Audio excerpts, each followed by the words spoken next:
dam at the bottom of an old colonial site. I mean, way out here, right along a lot of old rice fields. Take a look at the view justices. There's a bluff back here. Looks like it goes like this. Follow my fingers. It goes up and up and up and up and up to a point, almost as if it was a fort, and it cuts back that way. Covers all this old rice field in here. Now, if you look through there, it looks like it's an old dam or a dike. We're gonna walk over there and check it out.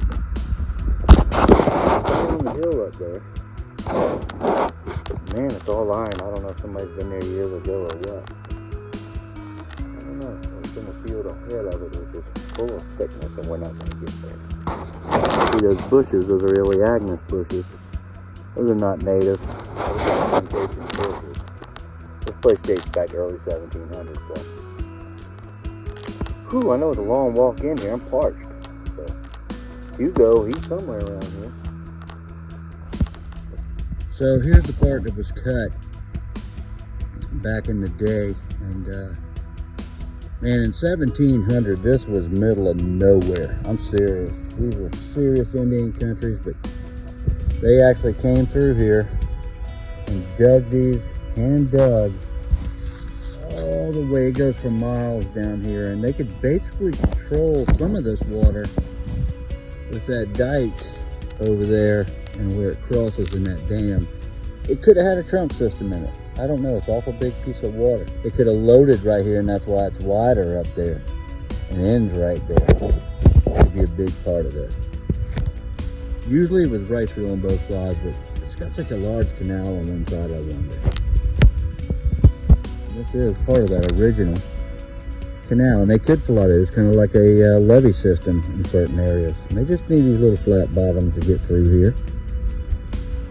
Gosh, it's amazing.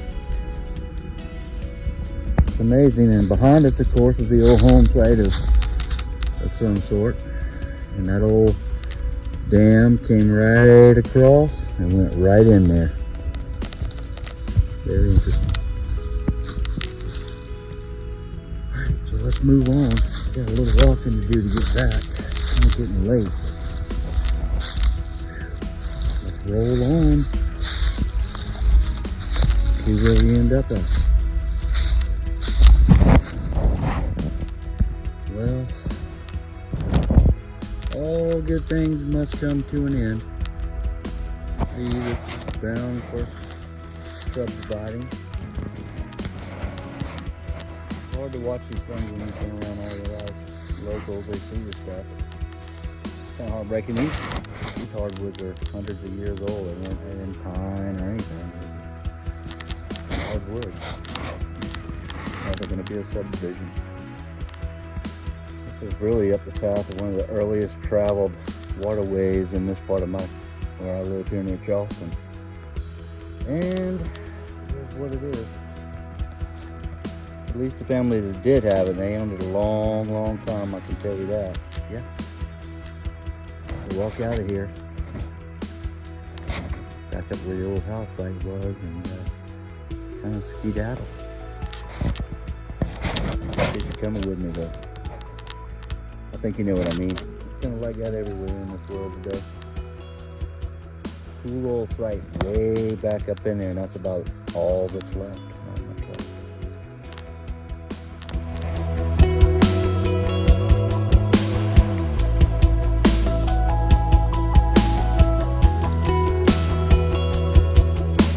For watching and going with me on this little adventure to the old Corn Hill plantation. It's one of the earliest plantations around here. If you know anything about Charleston, there's a river called the Ashley River, and those first settlers, well, they followed the Indians right up the Ashley River, and it kind of dispersed into a giant swamp known as the Cypress Swamp.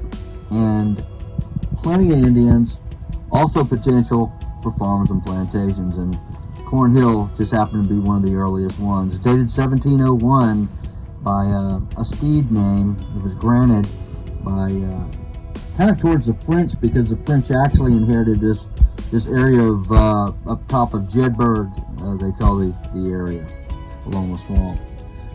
The French kind of inherited that a little bit, and they started kind of meandering on through the French Santee, and by the 1730s, Drayton was coming up the Ashley River and wanted to expand his horizons and help the colonial people that were building farms and plantations up there, so they dug what was called the Drayton Provisional Canal.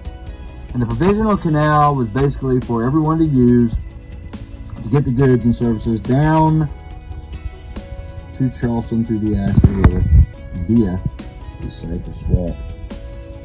Now, not much is known about that canal other than the old archives that talk about it, and all the grant receivers had to kind of promote and use their own labor and their own land each section so they can improve it. So everybody agreed in the paperwork that I've read, and that's why that canal is there. Now later it was maintenance a little bit more for the floating of Tupelo logs down the swamp. The cypress has been cut out of that thing 300 years ago. Most of the shingles in Charleston came from that cypress swamp, shingles off those cypresses, and they're still intact in those old houses down there.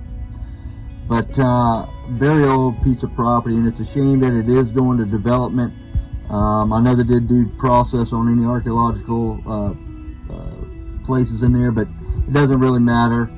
This piece of land was intact together as acreage, which kills me, since the 1730s when Benjamin Waring actually bought it and kept producing a plantation. But I hope you enjoy that film, and